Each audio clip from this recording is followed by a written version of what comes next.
Welcome back to the Ty DRM Hangar. Happy Friday, everybody. Today I want to talk to you about what I paid for Masterpiece Transformers over the years, over the past decade, for the most part, touching on some highs, some lows, some of the most expensive ones that you guys can laugh at me and point and say, haha, you overpaid. And then some of the lower ones that I got really cheap that I'm probably going to lose some friends over. But anyway, the reason I want to do this is because I usually get most of my stuff from Show Z. They usually have the best price. You're going to see several items in here that they had a really good price on. And then there were other places I got stuff from, like Amazon Japan and eBay and here and there. But I'm going to show you those. And we're going to talk about all of that and more coming up.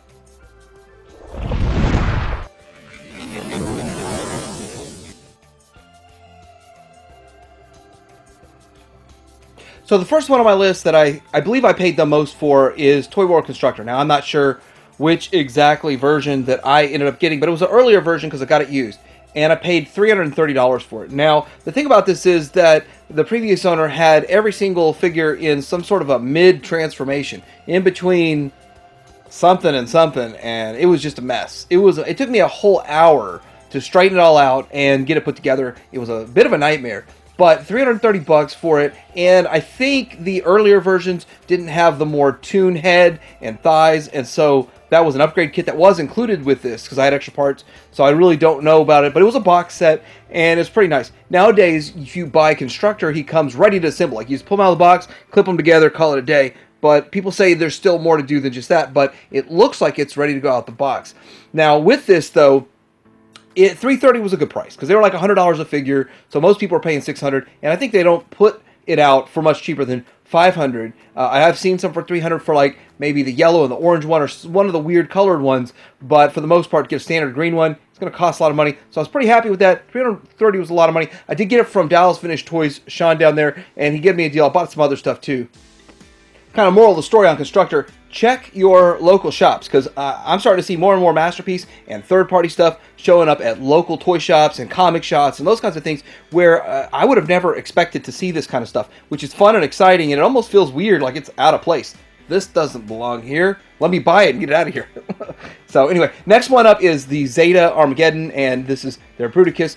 So I bought this off of an individual, and I have to be honest that I don't know if I paid $300 or $200 because I bought several things from him also.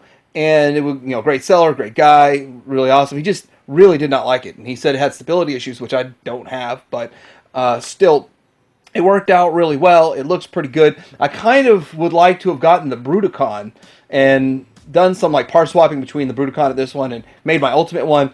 But for the most part, for the price I paid, which is either $300 or $200. Now, I don't remember anymore, but for some reason I think it was $300. And so with that, it's a pretty good value, pretty good deal. I think you can get the Bruticon for like $400 these days still. So check out those deals with other collectors selling online, maybe Facebooks and those kinds of places. Next one I want to talk about is MP44. Now, I paid $328 for this one, and so this one caused a lot of controversy in the community. A lot of people are saying, this should not be $500, $450. But if you paid $450 on like TF Source or something, and then they taxed you, then you paid $500. So, yeah, $500. But I paid $328 on Amazon Japan. Now, there's multiple reasons that people are scared of Amazon Japan. Number one, they're afraid that you're going to pay for it and never get your stuff, which is not going to happen. That's not what happened with me with anything from Amazon Japan. Other thing they're afraid of is the returns. Now, the return is a nightmare. So you actually literally have to pay to mail it back to them, and then they refund you the shipping, which is real weird. From what I hear, I've never returned anything, so I just never bothered with it because I heard it was a mess. The other thing is the conversion rate. So when you buy it or you pre-order something, it goes down in Japanese yen, and then whatever the exchange rate is the day they bill you is what you get charged. So with this one specifically, I was supposed to pay $310 or $319. I'm sorry, $319, but it ended up being $328 because the conversion rate was just a little bit different. And even as much as a fraction of a percent could be $10 when you're spending $300 and something. So with all of that, though, I am pleased with this. Now you can get KOs of this thing for like $115, but I just don't think that the KOs present quite as well because this is fully painted, and it's sort of worth it in the end. But do you want 3 KOs for the same price you get this? Well, you get the trailer, but I never use it. All right, I'm trying to move pretty fast through this so it doesn't take too long, but I do want to explain a bit of a story behind each one of these. So with Phoenix, I think he came out at $220. I thought that was too much money, So I bought the Daka Toys Chronos because people were dumping those left and right for like $60, and I got a pretty good one for $60. You know, very little broken stuff on it. I think a finger was missing or something, but maybe I don't remember. I'll be pulling that out for some reviews coming up pretty soon too. So anyway, after about a year of Chronos and then seeing how good this looked, I had to get this. When they did a reissue somewhere online, I got one for about $300, and I kept it new. But I still felt like, man, this is a $220 figure for $300. I felt kind of upset about it. Finally, I found one that was used that somebody, for whatever reason, was selling for under $200, and so then I ended up selling the $300 one, and took like a $30 loss on that one. But then we get into what I think is more interesting is the. Now I found Phoenix X at a shop, one of those comic shops, and it was literally the only Masterpiece Transformer in the comic shop. And I started talking with the shop owner. I've known him for over 20 years, so like obviously straight up, hey, I'll trade you. I know you got Star Wars, carded Star Wars, bring them in. So we traded across the board a carded Star Wars figure. That Star Wars figure is now worth like $600, and at the time this was worth about $400. I think this is only worth about $300 now, and so really the Star Wars figure is worth more. But at the end of the day, I get more joy from this, so I'm still very happy with the deal. All right, next on my list, Zeta Unicron I got from Show Z for $250. So here's the thing, I pre-ordered it, like I think I put $1 down or something, or maybe it was $3 down, and blindside, not knowing what the price will be. But I put my full faith and trust that Show Z was going to have the lowest price. And with that, they did. They had some sort of a sale, and 11/11's coming up. They usually have an 11/11 sale, so a week from today or yesterday.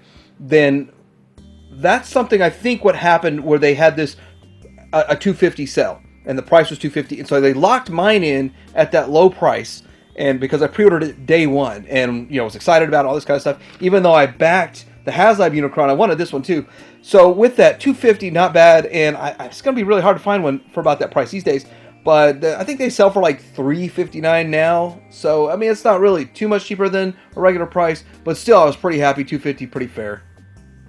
Next on my list is DX9 Gabriel. I got that for $235 from an eBay purchase. And I think that was so long ago that eBay still did not charge tax yet. So, I think it was $235 out the door. That's how I remember it. If I was wrong and it ended up charging tax, then I just blanked that out. But I thought it was a pretty good figure. One of the things about this, there's two things about it. The Fans Toys one came out at like $450, and then they dropped theirs about $100 when this one showed up on the market. And so Fans Toys wanted to be able to compete. Then Weijing came out with theirs for like $180, and then theirs went as cheap as $150. I was going to get the Weijing one, but have you looked at the prices of Weijing? Weijing one's like running $700 now, or stupid price. I mean, I'm sure you can find a better deal than that, but since Weijing got shut down, there's no reissues of it, so that actually makes it one of the rarest Masterpiece Omega Supremes out there. So, but I still love this one. It's fantastic. I have no regrets. And even 235, BBTS has had them up for 185, and then I think 175 sell on it too. So they've had multiple different runs go through BBTS for cheaper than I paid, and I'm still not angry about it because I think it's a great figure. Definitely worth it. 235. Okay, next up is Fans Toys Sovereign M. Now, I actually paid right at $200 for a Sovereign M when it was reissued. I passed on the first Sovereign, and after trying to, I guess, convince myself that the DX9 version was every bit as good, there's still a possibility X-Transbots will be better still. I'm not going to factor that out, but I still feel like the Fans Toys one's really good. Now, I do like the purple of the first version, and the second version is a little bit bluer, but it's, in my opinion, shinier. So I had almost picked up a first version for like $150, but I didn't because I feel like I'm stupid. I should have gotten that one so I got both options, all that kind of stuff. But still, pretty exciting. $200, not a bad deal. I think he's getting reissued again pretty soon right now, and I bet you it's going to sell even cheaper. He's going to even go on and sell cheaper than I paid for mine. I got mine from Show Z for $200. So anyway, yeah, Sovereign's a great figure. And looking at Soar. So this is really my early days of third-party Masterpiece.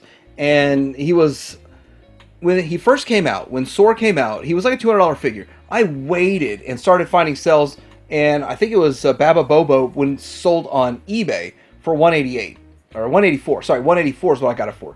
So I watched it, and for whatever reason, he would like mark his stuff down every couple of days. And once it hit $184, I pulled the trigger, and then I got it.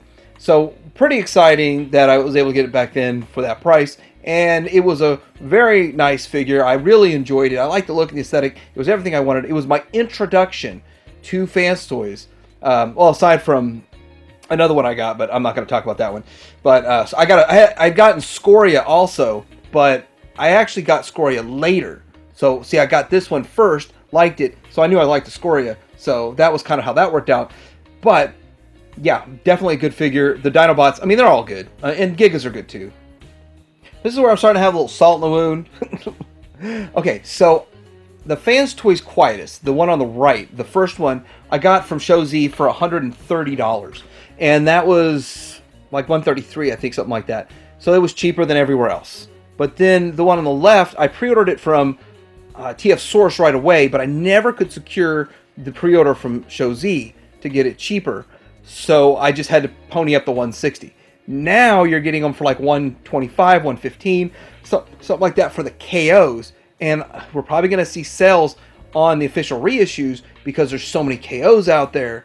But just who knows? Who knows? I might see these official ones on sale or cheaper or some discounts or whatever down the road because there's just kind of a flood on the market right now of the KOs of these. But it's a fantastic figure. Both figures fantastic. I'm not upset about the price I paid for either one of these. I think it was a great price. But for a while, they were selling for like $300 each. So, yeah, the price has definitely come down on these guys.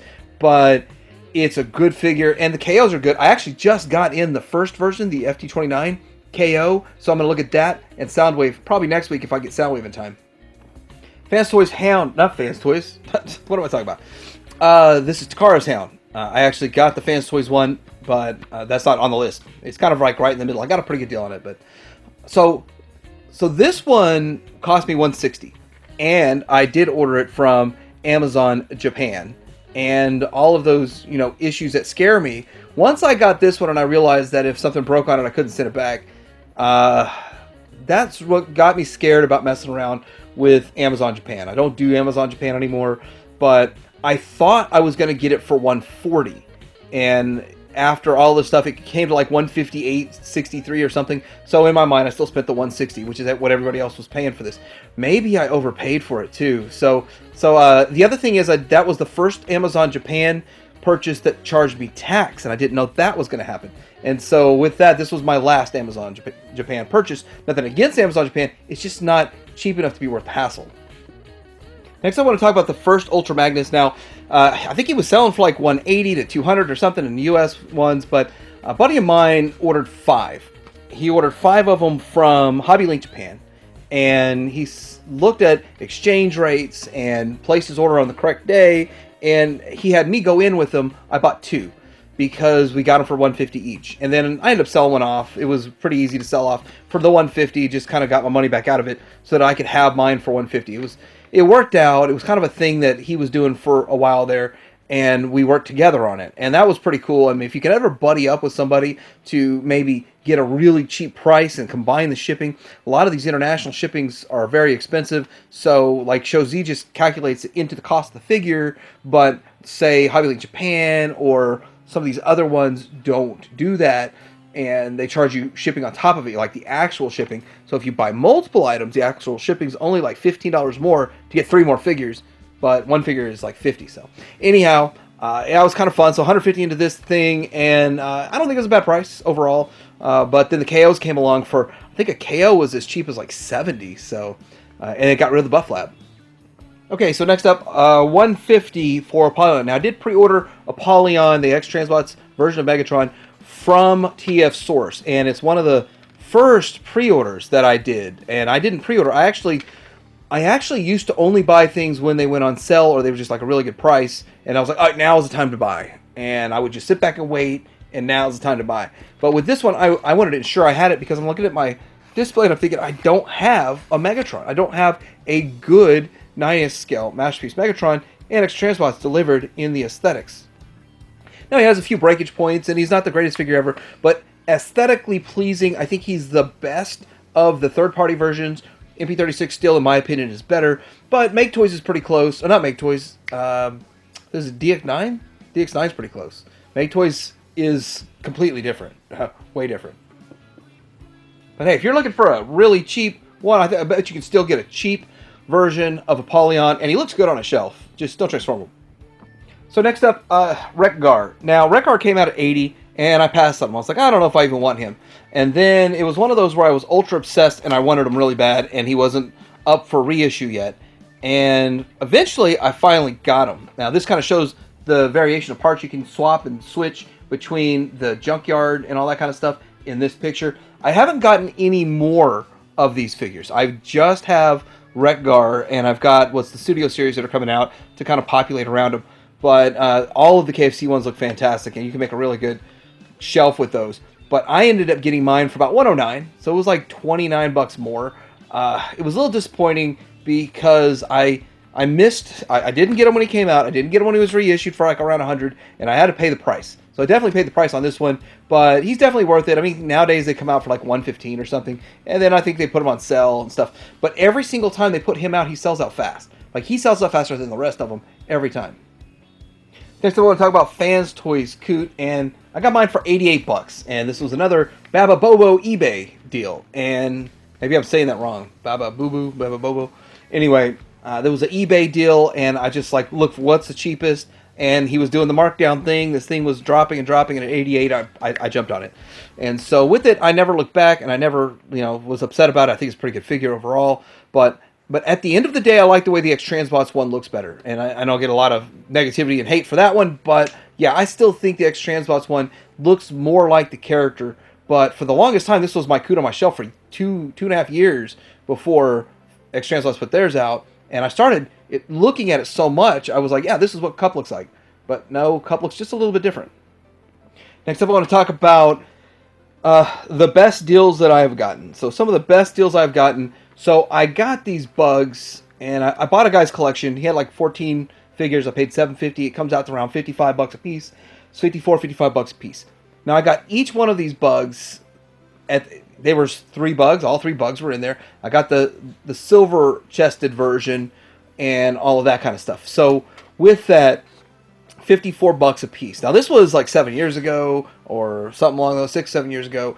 And at the time I just felt like I was like, man, it's a lot of money to spend at once. But the fact that I bought them all, I got them all. And I got a couple of doubles, duplicates in there that I ended up selling off just to kind of get my money back out of them. But at the end of the day, I was able to get these during a time that I didn't even realize these were so hard to get. And I started looking around and realizing that these were hard to find, and yet he gave it to me for a good price. So I was pretty happy about that. But then now the reissue, it seems like they flooded the market with the reissues. So they're not really hard to get anymore. But looking back on it, I still got a better deal. Now, the reissues also have upgrades to them and some different parts that are different. So they're a little better. Some of the reissues are a little bit better than the original ones. But it was kind of a good deal. And the reissues gave me the option to get the purple one finally. In that same deal, I got Tesla. And again, I didn't even care about Tesla. And I almost was like trying to cherry pick and not pick them up. But I bought them anyway because I had to buy the whole thing. And so I was like, yeah, I'll get them all. I'll buy it all. And I was glad I did, though, because down the road, I was realizing that, we don't have any other good options out there. And then I realized that Fans Toys is going to remake this guy. And I still think they're going to remake Spotter. And Spotter is another one that I got in this deal too.